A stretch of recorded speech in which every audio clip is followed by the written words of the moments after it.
ಮಿತ್ರರೇ ನಮಸ್ಕಾರ. ಕನಸಿನಲ್ಲಿ ನೀವು ಯಾವಾಗಲಾದರೂ ಒಂಟೆಯನ್ನು ನೋಡಿದ್ದೀರಾ? ಅದು ಸಾಮಾನ್ಯ ಕನಸು ಅಲ್ಲ.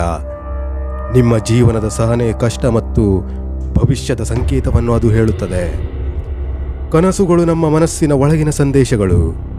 ಪ್ರತಿ ಪ್ರಾಣಿ ಕನಸಿನಲ್ಲಿ ಕಾಣಿಸಿಕೊಂಡಾಗ ಅದು ಒಂದು ಸಂಕೇತವನ್ನು ಕೊಡುತ್ತದೆ.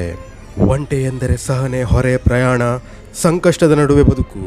ಸ್ವಪ್ನಶಾಸ್ತ್ರದ ಪ್ರಕಾರ ಒಂಟೆ ಕಾಣುವುದು ಎಂದರೆ ನೀವು ಜೀವನದಲ್ಲಿ ಕೆಲವು ಕಷ್ಟಗಳನ್ನು ಎದುರಿಸುತ್ತಿದ್ದೀರಿ, ಆದರೆ ಆ ಕಷ್ಟಗಳನ್ನು ನೀವು ಸಹಿಸಿಕೊಂಡು ಜಯಿಸುತ್ತಿದ್ದೀರಿ.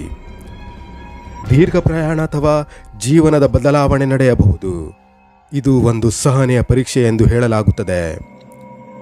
ಒಂಟೆ ನಡೆಯುವುದು ಕಂಡರೆ, ಒಂಟೆ ನಿಧಾನವಾಗಿ ನಡೆಯುತ್ತಿರುವುದು ಕಂಡರೆ ನಿಮ್ಮ ಜೀವನದಲ್ಲಿ ನಿಧಾನ ಪ್ರಗತಿ ನಡೆಯುತ್ತಿದೆ.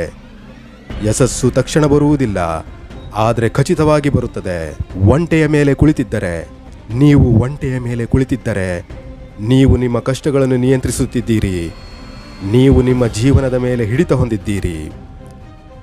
ಒಂಟೆ ಓಡುತ್ತಿರುವುದು ಕಂಡರೆ, ಒಂಟೆ ವೇಗವಾಗಿ ಓಡುತ್ತಿರುವುದು ಕಂಡರೆ ನಿಮ್ಮ ಜೀವನದಲ್ಲಿ ದೊಡ್ಡ ಬದಲಾವಣೆ ಬರುತ್ತಿದೆ.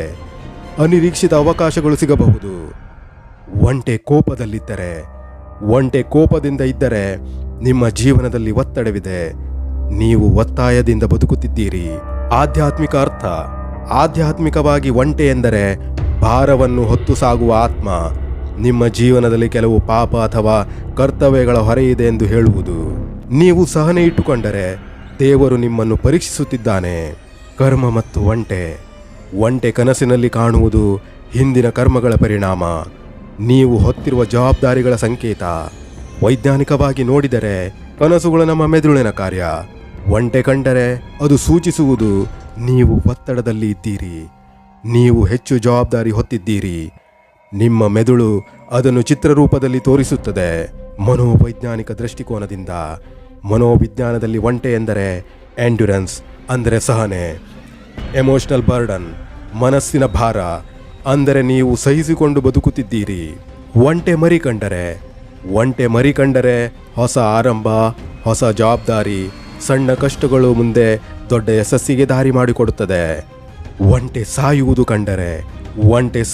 ಕಂಡರೆ ನಿಮ್ಮ ಕಷ್ಟಗಳ ಅಂತ್ಯ. ಒಂದು ಭಾರ ನಿಮ್ಮ ಜೀವನದಿಂದ ಕಡಿಮೆಯಾಗುತ್ತಿದೆ. ಪ್ರಮುಖವಾದ ಸಂದೇಶವೇನೆಂದರೆ, ಈ ಕನಸು ಹೇಳುವುದು ಸಹನೆ ಇಟ್ಟುಕೊಳ್ಳಿ, ಆತುರ ಬೇಡ, ಜೀವನ ನಿಧಾನವಾಗಿ ಸರಿಯಾಗುತ್ತದೆ.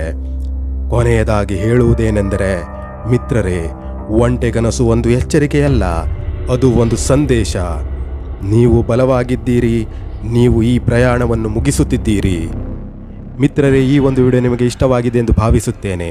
ಹೀಗೆ ಬೇರೆ ಬೇರೆ ರೀತಿಯ ವಿಡಿಯೋಗಳಿಗಾಗಿ ಲೋಕ್ ಡೈರೀಸ್ ಚಾನಲನ್ನು ಸಬ್ಸ್ಕ್ರೈಬ್ ಮಾಡಿ. ಮುಂದಿನ ವಿಡಿಯೋದಲ್ಲಿ ಮತ್ತೆ ಭೇಟಿಯಾಗುತ್ತೇನೆ. ಅಲ್ಲಿಯವರೆಗೆ ಧನ್ಯವಾದಗಳು ತಮಗೆಲ್ಲರಿಗೂ.